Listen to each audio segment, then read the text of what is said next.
Hey, Victor, how you doing? I got your work up here. Let's go through the work, go through the posters, go through the assignment, and let's see where we're at. Okay, so my first comment is that your presentation, the orientation is such that it's really difficult. All of your illustrations are on their side. So when we submit work, it's a really good idea to like play the role as if you're in a studio and you're actually giving this to somebody for presentation. So for example, if you were in a studio, you can imagine that your art director would probably email these right back to you and say, hey man, let's get these oriented so I can see what's going on. And the same thing with your client too. You would never consider mailing a client a sketch of your work that's sideways like this. So that's really something that I think should be taken into consideration in terms of presentation. Okay, the other thing I noticed is that you really haven't described much. I think there's one thing that I learned a long time ago in presentation and graphic design, presenting work for assignments, for projects at work, or even to clients, is that you should really describe your work and describe the work such that the assumption is that the viewer doesn't know what they're looking at or doesn't know what the project is about. That way you really ensure a sense of completion in the actual piece itself. So for example, right now here, real quick, now I happen to know who Rick James is, and I'm sure there's people in the class who have no idea who Rick James is. So that would need to be explained here.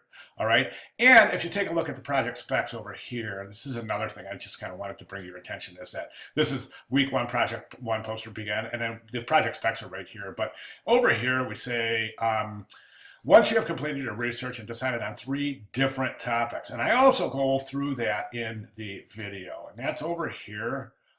Let me see where the video, yeah, in the announcements right over here, and I'll just pull this down right here.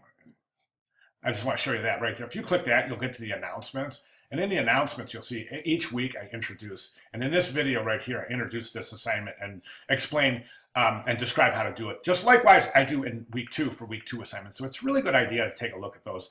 And the reason I say that is because each of those over here, 3 different topics. So basically you're doing this constructivist idea for rock and roll or music. So you're making 3 different music posters or you're concepting 3 different music posters in the constructivist style, which is a fantastic approach, but it doesn't really adhere to the project specs, because right here it says 3 different topics. Okay, so you've got 3 like topics, not 3 different topics. And I go over that in that video. And then you'll say, and then it says you need to write the purpose of each idea for your poster. And I'm not real sure that you describe the purpose of each poster first. You say, for my poster design, I have chosen to make a propaganda poster of bands, music from the 70s and 80s. And that's all you say. So is that a good representation of the purpose of each idea of your poster design? And are you describing the specific message intended to communicate through the work? Okay, and these are some things that really need to be considered in the work while you're describing your work. So anytime that the assignment asks you to write a backup or describe the work, you really want to be as thorough as you possibly can there. So, and then we have this as 3 rough sketches showing 3 different ideas. Okay, so there it is again.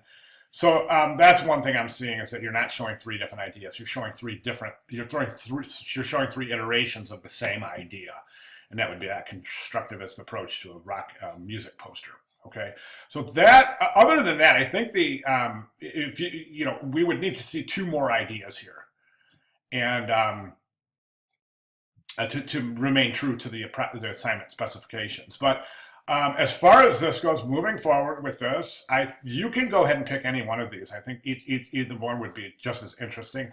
Honestly, I think the constructivist style itself would probably loan itself to the Dead Kennedys, to that style of music, more so than Rick James, and definitely more than Fleetwood Mac. So I think that would be a really super logical way to go. Now, don't forget you got type requirements too. So if we go over here, these are the typefaces you're allowed to use. Well, you have to use. You have to use a sans serif and a serif, and then you can, in conjunction with that, use a display face for your headlines. Okay, so that is what my recommended course of action would be. If you have any questions, or if I have said anything that doesn't make sense, let me know. I'll be glad to clarify. But moving forward, shoot me any questions you might have, and looking forward to see where this is going. Awesome job. Thanks, man.